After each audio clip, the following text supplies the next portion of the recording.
পালুই চা বাগানে মারপিট, মৃত্যুর সাথে পাঞ্জা লড়ছে এক মামলা ও পাল্টা মামলা। বুধবার রাতে ধলাই থানা এলাকা পালুই চা বাগানে দুপক্ষের মধ্যে একটি মারামারির ঘটনাকে কেন্দ্র করে চাঞ্চল্য দেখা দিয়েছে। দুপক্ষের মারামারিতে গুরুতর আহত রিবু সিনহা নামের এক যুবক শিলচর মেডিকেল কলেজ হাসপাতালে মৃত্যুর সাথে পাঞ্জা লড়ছে। অপরদিকে রিবুর সাথে মারামারিতে তার বিপক্ষের উত্তম ধুবি নামের একজন আহত হলেও ধলাই স্বাস্থ্যকেন্দ্রের চিকিৎসকরা বিপদমুক্ত বলে জানিয়ে দেয়। প্রাথমিক চিকিৎসা সেরে বাড়িতে পাঠিয়ে দেন এবং ঘটনাটি নিয়ে উভয় পক্ষ ধলাই থানায় মামলা দায়ের করেছেন। উল্লেখ্য, উত্তম ধুবি এক্সকাভেটর ভাড়া করে বিভিন্ন জায়গায় মাটি কাটার কাজ করে থাকেন। অপরদিকে রিবু সিনহা মাটি ব্যবসার সাথে যুক্ত রয়েছেন। তবে এই মারপিটের ঘটনার পিছনে ব্যবসায়িক কাজিয়া রয়েছে।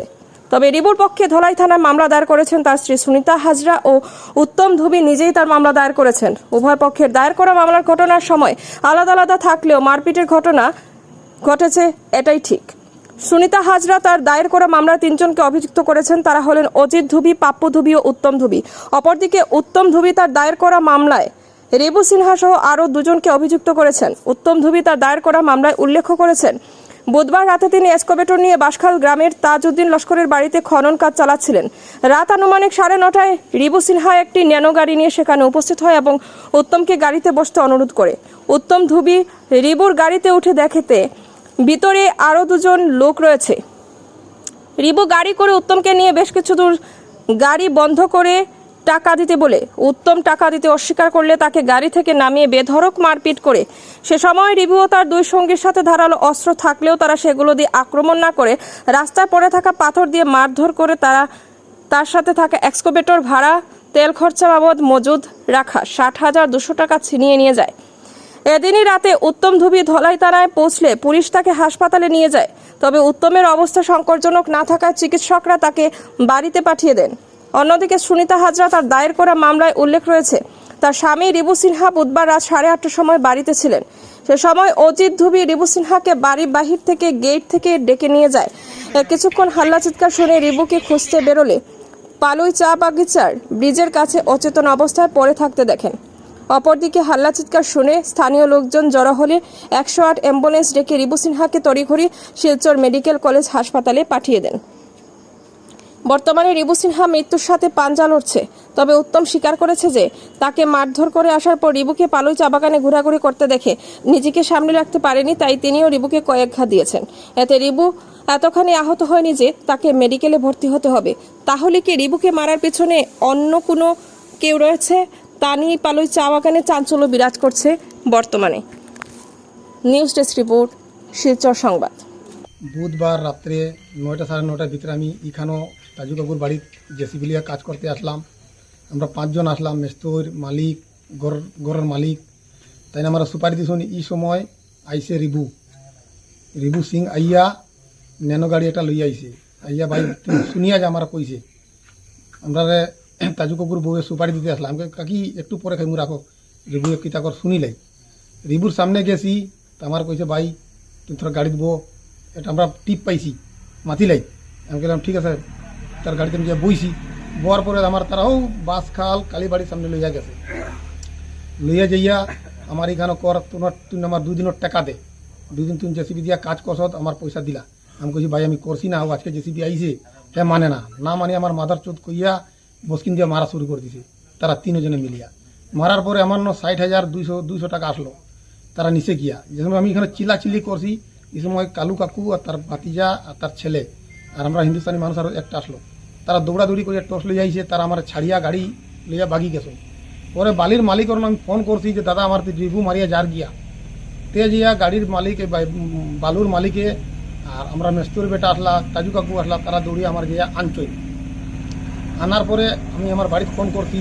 ফোন করার পরে কইছি আমি থানা জিয়া কইয়া তোমরা আধার কার্ড আমার আনিয়া দেও। ও আমার ছোটো ভাইটা আধার কার্ড আনিয়া দিছে কালাপুলোর সামনে। আমি আধার কার্ড লইয়া আমি থানাত গেছি, যে থানাত গেলাম। থানাত দিয়ে আমারে মেডিকেল করলা। মেডিকেল করার পরে আমি থানাত কাগজ দিয়া তারপরে আমি আইলাম। আমার থানা কইলো তারপরের দিন আইয়া তুমি মরি দিয়া লেখাই আমার দিয়া যাইও। তারপরের দিন আমি মরি দিয়া কাগজ লেখাই দিয়ে আইছি। রিবুয়ে খালি আমার কর যে কাবুগঞ্জে 2 দিন কাজ করছো পেট্রোল পাম্পের সামনে 140 টিপর আমার পয়সা দিয়ে খালি কয়। আর আমি সেদিন কাজ করাইছি না, রিবু জানে আমি করাইছি না। বুধবারে সকালে আমি রিবু গেছি দারবি, সকাল দারবি যাইয়া কাজ ঠিক করিয়া তারা কইছি ভাই আজকে মালিকে গাড়ি পাঠিয়ে দিব রাত্রে, আমরা কালকে সকাল থেকে কাজ করবো। আর যে রাত্রে যদি গাড়ি আই যায় তো তাজু কাকুর বাড়ির অন্য বালুর গাতকু থারা লেভেল দিলেই গাড়ি অন্য রাখি দিব।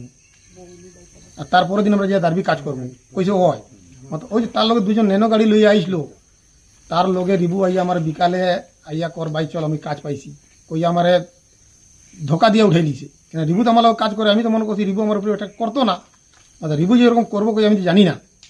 আমার এক লগে আমরা দুইজন কাজ করি, এক লগে থাকি। সকালে যে আমার হে উঠায় কোনো কাজ হইলে আমি আর হে যে দেখি, দেখা অবস্থা যে হে আমার ওলা করবো কই আমি জানি না। আর আমার যে টেকা আসলো রিবু জানে, কেন হয়তো জানের 3 দিন 4 দিনের কালেকশন আমি জমাইয়া তারপরে মালিকের দিই।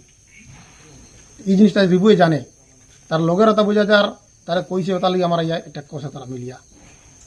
রাত্রে 9টার থেকে 9:30 আনুমানিক হইব। আমরা ওখানে ওই উত্তম কাকু সাজ খোলাত আসলো, ওইখানে আমরা গাত একটা করে এমন সময় আমি কানে ডাকছি যে সুপারি খাবার লাগে, তখন একটা গাড়ি ওখানে ইয়া করছে দাঁড়াইছে নেনো বুধইটা। আর তাই গিয়া আলাপ করছেন, তারপরে তারা উঠে গাড়ি দিয়ে ওইদিকে লইয়া গেছে।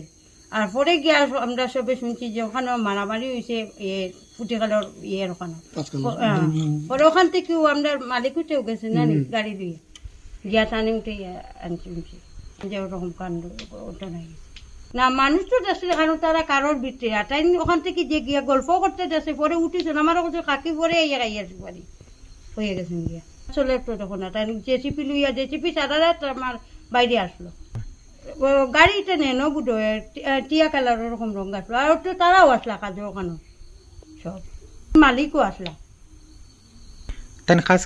আমরা ওখানে রাত্রে ওর গাতে ওখানে তখন আপনি গিয়ে ভাইবা গাটো জেসিপিটি ওগু সেটিং করা একদিন করিয়া গেছো না, কালকে রাত্রে বুধবারে রাত্রে ওগু সেটিং করা আসলো।